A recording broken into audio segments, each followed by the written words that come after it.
سلام رفقا، اسمم علیه. من توی خانواده فقیر به دنیا اومدم و بزرگ شدم. یه برادر کوچکتر از خودم به اسم سامان دارم و هر دو به مدرسه می رفتیم. وضع مالی ما خیلی پایین بود، طوری که هر روز باید کار می کردیم. از مدرسه که خونه می اومدیم هر دو می رفتیم سر کار تا هزینه های خونه رو سر سامون بدیم. بیشتر وقتا پدرمون رو نمی دیدیم. از صبح زود میرفت سر کار، شب تا دیر وقت کار میکرد. وقتی میومد خونه همه اعضای خانواده خواب بودیم و نمیتونستیم چند کلمه با هم حرف بزنیم. حتی کمیته امداد هم ثبت نام کرده بودیم برای امرار معاش و من که از این اوضاع خسته شده بودم هرچی زودتر میخواستم از این فلاکت در بیام و زندگی راحتی برای خودم و خانوادم بسازم. همیشه به پیشرفت فکر میکردم، به اینکه آینده‌مو جوری بسازم که زبون زد خاص و عام بشه و کسایی که همیشه پشت سرم حرف میزدن و میگفتن تو به جایی نمیرسی شرمنده حرفایی که میزدم بشن. واسه همین سخت تلاش میکردم و کار میکردم تا انقدر پول در بیارم که اسمم رو زبون همه باشه. یه وقت سر کوچمون بود، صاحبش حاج یونس بود. من وقتایی که تعطیلات تابستونی مدرسه ها شروع می شد می رفتم و پیش حاج یونس کار می کردم و چون حاج یونس هم به من اعتماد کامل داشت مغازه رو به من می سپرد و تا یه مدت طولانی این کار ادامه داشت. من تو این کار پیشرفت چشمگیری کرده بودم و رفته رفته پولامو جمع کردم و خودم برای خودم مغازه توی شهر را انداختم و چند تا زیردست و پر جنس‌های خارجی. حساب بانکیام انقدر پر بود که هر جایی میخواستم میرفتم و هر چی که دلم میخواست و میخریدم. دیگه نذاشتم پدرم بره سر کار و یک زندگی شادی رو داشتیم تجربه میکردیم. دیگه همیشه پیش همدیگه بودیم و عوض سالهایی که با بدبختی و سخت کار کردن از عمر و خوشحالی هممون کاسته شده بود رو در می آوردیم. حالا من تنها فرد پولدار طایفه بودم و همه منو برای خانواده ها و بچه هاشون مثال می زدن. یک روز برادر کوچکم اومد و به هم گفت تو حالا به یکی از بنامترین افراد توی شهرمون تبدیل شدی و وقتشه کار رو ارتقا بدی و شعبه های دیگه ای هم سراسر شهرها راه بندازی. منم با فکرش موافق بودم. گفتم چرا که نه، اینجوری میتونم برند شخصی خودم رو داشته باشم و از طرفی با خیال راحت میتونم کار رو بهت بسپارم. از همون روز توافق کردیم و فرداش قرار شد بزنیم به دل جاده و به همه جا سر بزنیم برای پرسجو و افتتاح شعبه های جدید. در طول این سفر به خیلی جاها رفتیم و موفق شدیم یه برند موفق پرفروش توی کشور داشته باشیم. در راه برگشت به شهر خودمون برادرم بهم گفت علی سر کنیم همینجا یه مسافرخانه پیدا کنیم یکم استراحت کنیم. منم که از خدام بود، خیلی خسته شده بودم، همش فکرم درگیر کار بود. گفتم باشه. رفتیم توی شهر و یه مسافرخونه پیدا کردیم، اجاره کردیم، یه سفره را انداختیم و شروع کردیم با هم گفتگو کردن از قدیما، از بچگی‌ها و خاطراتمون، به اینکه از کجا به کجا رسیدیم. وقتی پول اجاره خونه رو نداشتیم بدیم که یهو سامان گفت الان که به همه چی رسیدی نمیخوای ازدواج کنی و به زندگیت سر و سامان بدی؟ یه پوزخندی زدم و گفتم هی، راستش تا حالا به ازدواج و تشکیل خانواده فکر نکرده بودم. گفتم تا ببینیم چی میشه. سامان خندید و گفت ای کلک، من که میدونم تو پیش قدم نمیشی. وقتی رسیدیم خونه خودم با بابا و مامان راجع به این قضیه صحبت میکنم. شب شد خوابیدیم و صبح حاضر شدیم تا به راهمون ادامه بدیم. از مسافر خونه خارج شدیم و سوار ماشین شدیم و رفتیم پی راهمون. شب که شد رسیدیم به جنگل. تو راه که داشتیم میرفتیم ناگهان صدای ترکیدن یه چیزی اومد و کم مونده بود ماشین چپ کنه. سامان که خوابیده بود و من داشتم رانندگی میکردم از خواب پرید و گفت چی شده؟ منم که نمیدونستم گفتم صبر کن چک کنم ببینم چی شده. پیاده شدم و ماشین رو چک کردم. دیدم لاستیک جلوی ماشین پنچر شده و از شانس ما لاستیک زاپاس هم راهمون نبود که عوضش کنیم. گوشی رو برداشتم به امداد خودرو زنگ بزنم بیاد ماشین رو تعمیر کنه، ولی گوشی اصلا آنتن نداشت. نشستم توی ماشین، به سامان گفتم گوشی آنتن نمیده، مجبوریم همینجا بمونیم تا بلکه یه ماشین از اینجا رد بشه و کمکمون کنه. ناگهان دیدم از توی جنگل بین درختها یه نوری داره به سمتمون میاد. با تعجب داشتم نگاه میکردم. سامان گفت مگه اینجا کسی زندگی میکنه؟ گفتم نمیدونم. هر دو پیاده شدیم و وایستادیم ببینیم کیه.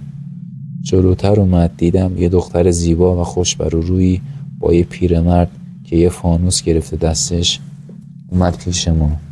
دختر یه مانتو و شال قرمز و پیرمرد با کت و شلوار شیک درست مثل آدمای پولدار و بالا منطقه نشین به هم گفت من از دور شما رو دیدم، انگار مشکلی پیش اومده بود و گفتم اگه احتیاجی به کمک دارید کمکتون کنم. من محو زیبایی دختر شده بودم. سامان که دید من تو باغ نیستم یه تلنگری به من زد. منم که چشمام به چشمای زیبای دختر دوخته شده بود به پیرمرد گفتم بله، ما داشتیم به شهر خودمون میرفتیم که از شانس بدمون لاستیک ماشین پنچر شد و موندیم. خواستیم به امداد خودرو زنگ بزنیم و از اونا کمک بخوایم که گوشی کلن از دسترس خارج شده و ما اینجا گرفتار شدیم. پیرمرد لبخندی زد و گفت نترسید، پشت سر ما بیاین، خونه ما همینجاست. من و سامان که دیدیم چاره دیگه نداریم قبول کردیم و به همراه پیرمرد و دخترش رفتیم به طرف خونه اونا. راه افتادیم. همینطور که داشتیم راه میرفتیم به سامان گفتم فکر کنم عاشق شدم. سامان گفت حق داری داداش، هر کسی جای تو بود اگر دلش از سنگم بود شیفته این دختر میشد. کم کم که جلوتر میرفتیم فقط نور فانوس توی دست پیرمرد دیده میشد، به غیر اون هیچی رو نمیشد دید. حتی زیر پای خودم هم نمیتونستم ببینم. جنگل تاریک، درختای بلند قامت، مه همه جا رو پوشونده بود و صدای زوزه گرگ از دور لرزه به جون من و سامان انداخت. سامان گفت پس کی میرسیم؟ پیرمرد با صدای سرد و خشدار گفت فقط چند قدم دیگه مونده رسیدیم و دیدیم یه آتیش روشنه جلوی یه کلبه کوچیک. پیرمرد گفت بشینید، حتما خسته اید. برای من و سامان چای ریخت و تعارف کرد. وقتی لیوان چای رو از دستش گرفتم سردی دستش یه جوری حالمو خراب کرد و تو اون فضای جنگل احساس ناامنی می‌کردم. ولی وقتی به دختر نگاه کردم دیدم قیافه‌اش یه ذره تغییر کرده و اون زیبایی چند دقیقه پیش رو نداره. بینیش قوز داشت و رنگ پوست صورتش عوض شده بود. حتی با اینکه نور شعله آتیش بهش میخورد دیگه داشتم شک میکردم بهشون. که پیرمرد گفت میشه کمی کمکم کنی هیزم جمع کنیم؟ هوا سرده و تا صبح باید این آتیش رو روشن نگه داریم. گفتم باشه. چند قدم رفتیم و از شکست چوب‌های خشک که روی زمین بودن جمع کردیم. من با نگرانی برگشتم و به پشت سرم نگاه کردم. دختر پیش سامان نشسته بود. دیدم قیافش به کل تغییر کرده. دهنش گشادتر شده و چشماش به رنگ قرمز میزنه. پوستش هم سیاه شده بود. سامان که مشغول خوردن غذا بود دختر دهنش رو باز کرد. خواست گردن سامان رو گاز بگیره. من داد زدم و خواستم بدوم برم اونجا که پیرمرد دستم رو محکم گرفت. جوری دستم رو فشار داد که انگار دستم لای دستگاه پرس مونده بود. چهره اونم تغییر کرده بود. گوشاش دراز شده بود، دنداناش تیزتر و ناخناش بلندتر، درست مثل یه حیوان درنده. سامانم با دیدن این صحنه و دیدن قیافه دختر ترسید و با مشت به صورت دختر زد. با صورت اومد. یکی از چوب‌هایی که زمین بود و برداشت به سر پیرمرد ضربه زد. افتاد زمین و اصلا تکون نخورد. ما که هر دومون ترسیده و شوکه شده بودیم پا به فرار گذاشتیم. از مسیری که اومده بودیم برگشتیم. ولی هر چی میدویدیم انگار راه درازتر میشد و ما انقدر ترسیده بودیم که با سرعت هر چی تمام فقط میدویدیم. و به پشت سر نگاه نمی کردیم. دیگه از نفس افتاده بودیم. رسیدیم به ورودی جنگل و ماشین همونجا بود. رفتیم پیش ماشین و گوشی رو در آوردم تا دوباره تماس بگیرم. یه خط داشت و با خوشحالی با امداد خودرو تماس گرفتم. گلوم خوش شده بود و با صدای لرزیده درخواست یه وانت کردم. تا اونا برسن من و سامان با ترس اونجا منتظر بودیم. دست همو گرفته بودیم و هر دقیقه زنگ میزدم که پس کجا موندین؟ یکم زودتر بیاین. و راننده که متوجه ترس توی صدام شده همش میگفت دارم میرسم و پرسید چرا رنگتون این گچ سفید شده؟ فقط زود ماشین رو بردارید از اینجا بریم. زود بارو بندی رو بستیم و راه افتادیم. رسیدیم به شهر. تا صبح توی خونه راننده وانت موندیم. پرسید حالا بگی چی شده بود که اینقدر شما ترسیدید؟ ماجرا رو براش تعریف کردم. اونم درست مثل ما ترس به جونش افتاده بود. گفت من تا حالا همچین اتفاقی برام نیفتاده، ولی شنیدم خیلی همچین اتفاقی براشون افتاده باشه. من باور نمی کردم و به مسخره می گرفتم، ولی حالا که از زبون شما شنیدم و وضعتون رو دیدم مو به تنم سیخ شد. خلاصه ما رفتیم بخوابیم تا صبح ماشین رو ببریم تعمیرگاه، ولی از اتفاقی که افتاده بود خواب به چشمون نمی اومد و تا صبح من و سامان خشکمون زده بود. صبح شد و ماشین رو برای تعمیر بردیم لاستیکش رو عوض کنیم.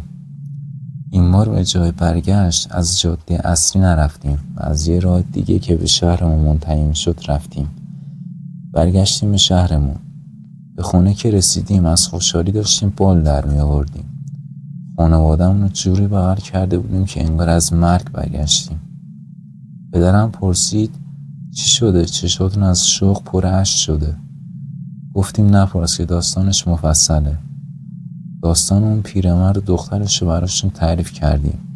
اولش فکر کردن داریم شوخی میکنیم، ولی بعد که کبودی دستمو که جای دست اون پیرمرد بود نشونشون دادم باورشون شد.